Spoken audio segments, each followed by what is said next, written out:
OPD, emergency या ICU ward सुने होंगे। देखिए ओपीडी क्या होता है, इसका फुल फॉर्म होता है आउटर पेशेंट डिपार्टमेंट। जैसे पटना, एम्स पटना का ये ओपीडी है। इसमें क्या होता है, कोई भी बाहरी मरीज जो है, जो चलने फिरने के काबिल है, जिसको कोई बीमारी हुई है, वो सबसे पहले ओपीडी में आता है। डिपार्टमेंट है ओपीडी। इस ओपीडी डिपार्टमेंट के बाद पूछता है काउंटर कहाँ है, तो काउंटर पर जाके वो अपना नाम, पर्ची उर्ची कटवाता है। यहाँ उसको पर्ची मिलता है जहाँ बताया जाता है उसे कौन डॉक्टर और किस कमरे में देखेंगे, तो उस पर कमरा नंबर वगैरह डॉक्टर बता दिया जाता है। फिर आप जाते हैं डॉक्टर के पास। डॉक्टर के पास जब जाते हैं, ओपीडी के बाद पर्ची कटाने के बाद अब कब नंबर आया, डॉक्टर जब देखते हैं तो डॉक्टर आपको दवा लिखते हैं, फिर बुलाते हैं कि अगले दिन आइएगा। या कभी कभी डॉक्टर देखते हैं कि नहीं, इनकी तबीयत ज़्यादा खराब है, इन्हें ऑपरेशन या वगैरह किसी चीज़ की ज़रूरत है, तो आपको ऑपरेशन के लिए भी बुला सकते हैं। हो सकता है कि वो उसी दिन ऑपरेशन के लिए एडमिट ले ले, अक्सर ऐसा होता नहीं है, वो आपको किसी और दिन एडमिट के लिए बुलाते हैं। फिर आपको वो एडमिट करके आपका ऑपरेशन थिएटर, जिसे शॉर्टकट में ओटी कहते हैं, तो ऑपरेशन थिएटर में ले जाते हैं और आपका ऑपरेशन कर देते हैं। ऑपरेशन करने के बाद अब आप ऑपरेशन थिएटर में आराम नहीं ना कीजिएगा, आपका रिश्तेदार हुआ जाके खाना ना खिलाएगा, कहीं ना कहीं रखेगा। तो जब आप अगर आप नॉर्मल मरीज हैं तो आपको ऐसे ही वार्ड में शिफ्ट कर दिया जाता है। लाइन से ऐसे चौकी लगल रहता है, उसमें बैठल रहिए यहाँ पे।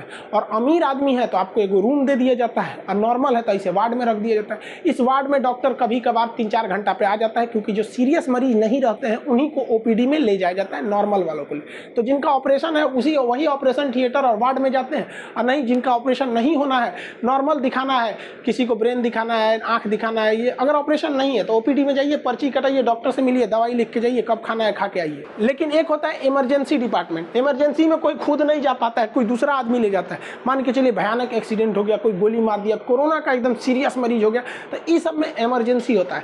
यहाँ पर आप तुरंत यहाँ पे पर्ची कटाना थोड़ा सिंपल होता है। इमरजेंसी में जैसे जाते हैं तुरंत आपको आईसीयू में भेजा जाता है, इंटेंसिव केयर यूनिट।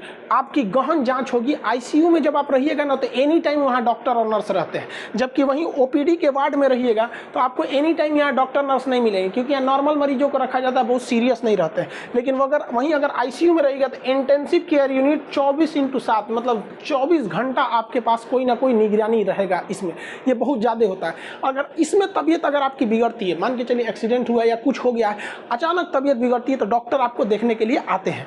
और अगर मान के चलिए डॉक्टर को लगा नहीं एक्सीडेंट हुआ या ऐसा कुछ हुआ है, इसका ऑपरेशन करना पड़ेगा, तो इस आईसीयू से उठा के तुरंत आपको ऑपरेशन थिएटर यानी ओटी में ले जाया जाता है, और वहाँ ऑपरेशन कर दिया जाता है। एक तो पहले आप सीरियस थे, इमरजेंसी में खुदे थे, उस पे से कर दिया ऑपरेशन, और वो चीरफाड़ हो गया, अब आपकी और ज़रूरत है तो आपको आईसीयू का जो वार्ड होता है, आईसीयू वार्ड, ये वाला जो होता है, ये बहुत वीआईपी व्यवस्था होता है। यहाँ हर एक मशीनें आपके लिए अवेलेबल होती है। ऐसा नहीं कि थर्मामीटर बुखार नापना है तो दूसरे से लाएगा, सब आपके लिए वहाँ पर्सनल रहेगा, आपकी सारी मशीनें वहाँ अवेलेबल रहती है। तो ये आपको आईसीयू वार्ड में एडमिट कर दिया जाता है।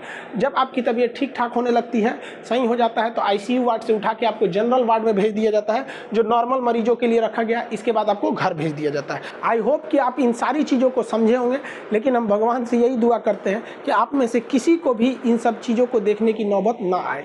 अब जब तक कोरोना नहीं चला जाता है, आप सब सेफ रहिए। कम से कम 15 से 20 मई तक तो अपने घर में ही रहिए, क्योंकि हॉस्पिटल में जगह ही नहीं है।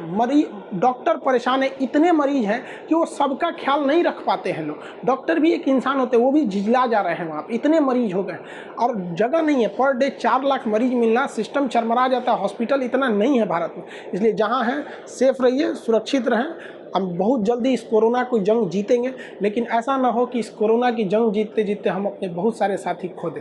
हमें जीतना भी है और अपने साथियों के साथ भी चलना है। आप जहाँ रहें सुरक्षित रहें। मिलेंगे नेक्स्ट क्लास में। जय हिंद।